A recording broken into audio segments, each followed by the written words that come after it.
Talking about psychedelics, see what I did there. Apparently you can buy as many as you want online, and not just that. Actually, platforms are profiting from it, particularly Meta platforms. Good old Sir Nick Clegg's place of work. There are actually people who have bought advertising space, right, to pop up on feeds saying you can buy all these hard drugs, and they just point buyers to an encrypted smartphone app to complete the transaction. Now, I don't know about you, but I know that, you know, certain people have had their posts taken down from things like Facebook because, I don't know, they're right-wing. But if you want to actually buy an advert and sell some drugs, that's fine. James, what is going on? Why are we all sort of obsessively now, well, not we, they, going after Elon Musk and X like lunatics, the bit where people just have conversations, and yet where there are people actually, I don't know, advertising spaces in dinghies across the channel, sharing paedophilic images, selling drugs, selling weapons, that's okay. That can carry on. Yeah, I mean, it's the hypocrisy of all, isn't it? It's turning a blind eye to some serious things that you don't want to really be in a sort of a public forum and marketplace. And, you know, kids can see this sort of stuff as well quite easily. And yet there's a sort of cancel culture that's been creeping around quite a bit actually since COVID, not even just the last few weeks, but in particular, Facebook and Instagram are particularly bad at cancelling people's opinions. Some of them quite moderate, literally just criticising the government or expressing a bit of scrutiny about some of the responses on COVID. That was enough for people to get suppressed. Either posts were blocked or people were losing their accounts. And meanwhile, you've got Elon Musk, who, you know, Musk, in a weird way, I mean, he's, you know, Musk's obviously trying to attach a lot of components to X, but ultimately it is, as he said, the town square of free speech. And I think most of that should be welcomed, because we're not really getting it anywhere else. And yet the paradox of that is the point that you touched on. What we are getting somewhere else is stuff that I would suggest shouldn't be on social media platforms, such as, you know, some of the worst images you can see on various topics combined with drugs, you know, the peddling of sales of drugs. Now, this is where there's double standards of this. And this is where it comes back about what is free speech? And what are the parameters of free speech? And what are the lines of free speech? You know, and what goes into effectively forms of almost criminality? And instead, what we tend to have is like the sanctimonious sort of turn a blind eye to anything that might be sort of uncomfortable, but at the same time making sure that people get suppressed if they have a different opinion. And it's just the lack of balance that we have on all of this, and ultimately the lack of balance shown by the custodians of our major platforms, in particular Facebook and Instagram. It's not consistent. Do you know what? I'll tell you what it is. I mean, it's, look, when Elon Musk was a friendly little Democrat making electric vehicles and contributing to the green agenda, they loved him.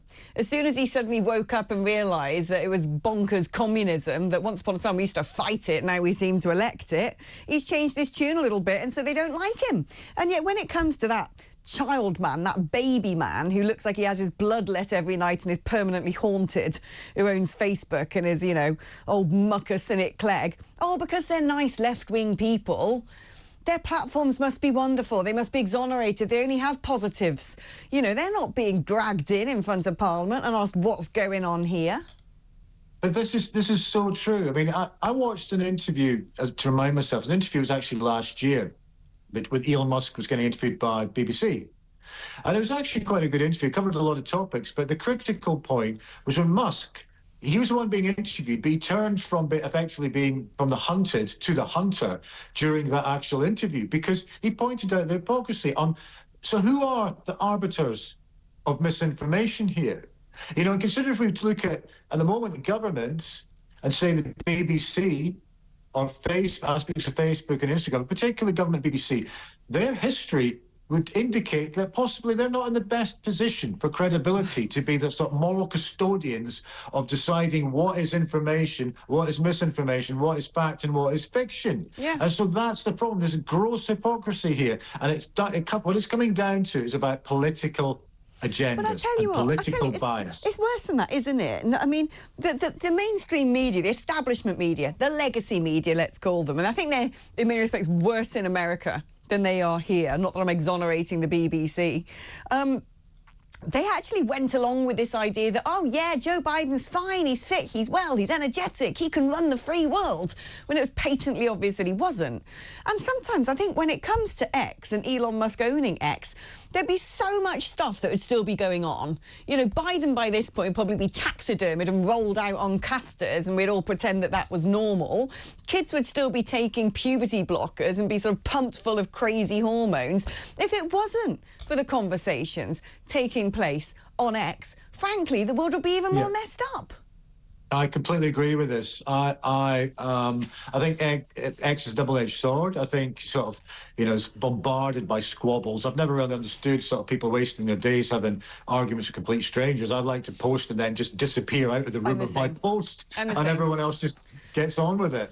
But that's up to each individual. But I think what X does do, it provides a melting pot of opinions, and people then can ideally debate those opinions and debate whether it's information that's helpful or it's misinformation, and then that can be debated out in the round from all sides. But at the moment what we're getting is, I think there's a lot of individuals who don't like the fact, as you touched on, that Elon Musk is saying or speaking a lot of uncomfortable truths, and he's giving a voice to people on other sides of the debate. Personally, I welcome that, because I'm a great believer in freedom of speech, in particular political speech, where all sides need to be discussed. And we need to learn the lesson of COVID, where basically most of our media outlets and social media outlets were clamping down on anyone who was expressing any concern on the government's responses. And actually, if it wasn't for places like X, and even though there was a lot more suppression on X at the time in the COVID era, pre-Musk, if it wasn't for places like that, then a lot of those debates and the data that was highlighted by many people to show the aspects of the COVID response,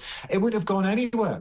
And so we need these forums to challenge governments. No government is beyond accountability, and social media gives us that. Journalists have stopped being journalists. They've stopped investigating. They've stopped listening to other people. They've stopped holding governments to account. They've actually become part of spin operations to cover a load of stuff up. And so thank goodness for platforms like X, where people actually now are trying to do that job to replace our feckless, lazy, useless media, the professional class of so-called journalists who've forgotten what being a journalist is all about. People like you, James. Thank you ever so much. It's always great chatting with you, and carry on being a little keyboard warrior and do your little posts. And I'm like you, I don't bother sort of poking the finger at a particular person. And the left love a bit of that, don't they? Going after an individual, bullying, trolling. I just think I'm a broadcaster. I'll put my stuff up. You can like it or lump it.